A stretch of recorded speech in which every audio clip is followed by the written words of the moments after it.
મિત્રો, સ્વાગત છે તમારું અમારી આ યુટ્યુબ ચેનલ જ્ઞાન યાત્રામાં।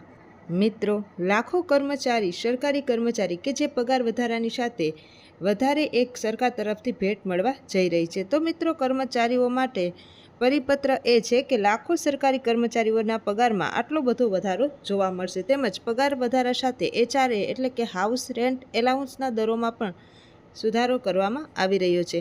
તો સરકાર HRAના દરોમાં પણ સુધારો કરશે અને દરેક પગાર પંચ સાથે 8મા પગાર પંચમાં ફેક્ટર વધારીને 1.92 કરવાની પણ ચર્ચા કરવામાં આવી રહી છે। આનો સ્પષ્ટ અર્થ એવો છે કે નવો પગાર આધાર કર્મચારીના હાલના મૂળ પગારને 1.92 વડે ગુણાકાર કરીને નક્કી કરવામાં આવશે। ત્યારબાદ મિત્રો, સરકારી કર્મચારીઓ માટે સારા સમાચાર એ છે કે 8મા પગાર પંચના અમલ પછી તેમના પગારમાં મોટો ઉછાળો જોવા મળી રહ્યો છે। દરેક પગાર પંચ સાથે સરકાર HRAના દરોમાં પણ સુધારો કરે છે। 6ઠ્ઠા પગાર પંચમાં HRA દર સુધારીને 30 TA એટલે કે 20% અને 10% જેટલું DA કરવામાં આવશે। અને ત્યારબાદ મિત્રો, 7મા પગાર પંચમાં પણ સુધારો કરવામાં આવ્યો હતો। NDAમાં 50% સુધી અને 50% સુધી પહોંચતાની સાથે જ HRA ફરીથી 30%થી વધી 20%થી વધારીને હજી સુધી 10% સુધી વધારી દેવામાં આવ્યો હતો।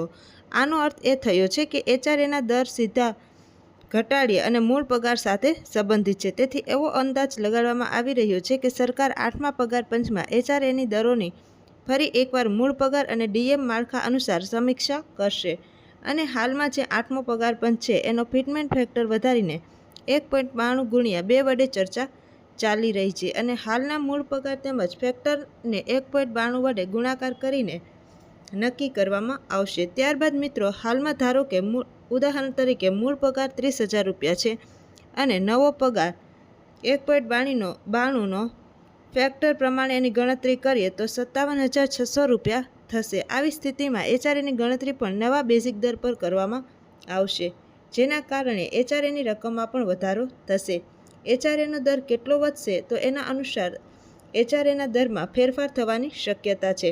મિત્રો, નવો પગાર પંચ લાગુ થાય ત્યારે HRA પણ વધે છે એવી ચર્ચા થાય છે અને સરકાર HRAના દરોમાં પણ ફેરફાર કરવા જઈ રહી છે। આનાથી મિત્રો, કર્મચારીઓના હાથમાં પૈસા તો વધશે, પરંતુ 25% અને 50% સુધી DAમાં પણ સુધારો થવાની જોગવાઈ મળશે। આવા જ નવા વિડીયો સાથે ફરીથી મળીશું। ત્યાં સુધી જય હિન્દ, જય ભારત।